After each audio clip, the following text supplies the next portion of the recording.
Қазақстан Республикасының қаржы министрі Түркістанда. Түркістан облысына Қазақстан Республикасының қаржы министрі Ерлан Жамаубаев жұмыс сапармен келді. Алдымен Түркістан облысы бойынша мемлекеттік кірістер департаментінің жаңа ғимаратының ашылу салтанатына қатысқан министр Түркістандағы бірқатар жаңа нысан мен туристік орындарды аралады. Одан кейін Түркістан облысында ауыл ел бесігі жобасының жүзеге асырылу барысын қадағалау мақсатында бірнеше аудандардағы елді мекендерде болды. Министр Түркістан облысы әкімнің орынбасары Арман Сәбитовпен бірге Ордабасы ауданындағы Төрткүл ауылындағы дене шынықтыру, сауықтыру кешенінің құрылысымен, Темірландағы Қазыбек би көшесінің орташа жөндеу жұмыстарымен танысты. Сонымен бірге Бәйдібек ауданы Шалдар ауылындағы аурухананың күрделі жөндеу жұмысы барысын, Қазығұрт ауданы Талдыбұлақ ауылындағы газ құбырын жүргізу жобаларын саралады. Жаңа Базар ауылындағы күрделі жөндеу қолға алынған Елшібек Батыр мектеп-лицейінің жай-күйімен де танысты. Елді мекендерді аралау барысында Ерлан Жамаубаев мемлекет қаржысының әрбір тиыны мақсатты әрі тиімді жұмсалуы керектігін, нысандардың сапалы болу қажеттігін айтты.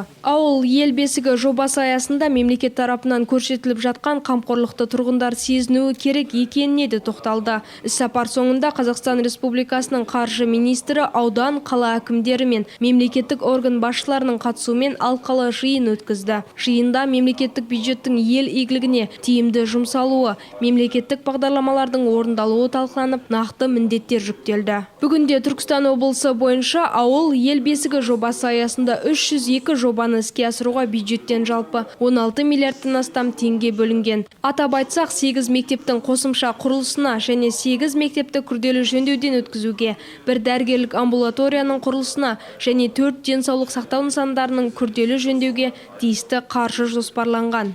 Жалпы облыс бойынша жол инфрақұрылымына бөлінген қаржылардың 30%-ға жуығы ауыл ел бесігі жобасына тиесілі. Жоба аясында елді мекендердің ішкі көшелерінің мәселесі шешіліп жатыр. Жобаларды іске асыру барысында 2000-нан астам жұмыс орны құрылады. Биыл Түркістан облысында ауыл ел бесігі жобасы арқылы 280 нысанды пайдалануға тапсыру жоспарланса, 22 нысан 2022 жылға өтті. Бүгінгі таңда 182 нысанның жұмыстары аяқталды. Қалған нысандар кестеге сәйкес жыл соңына дейін тапсырылатын болады. Нәтижесінде 70 елді мекенде жаңғырту жұмыстары жүргізіліп, 8 елді мекендегі мектеп және 4 елді мекендегі денсаулық сақтау ұйымдары күрделі жөндеуден өтеді. 42 елді мекенде ұзындығы 347 шақырым 249 көше орташа жөндеуден өтетін болады.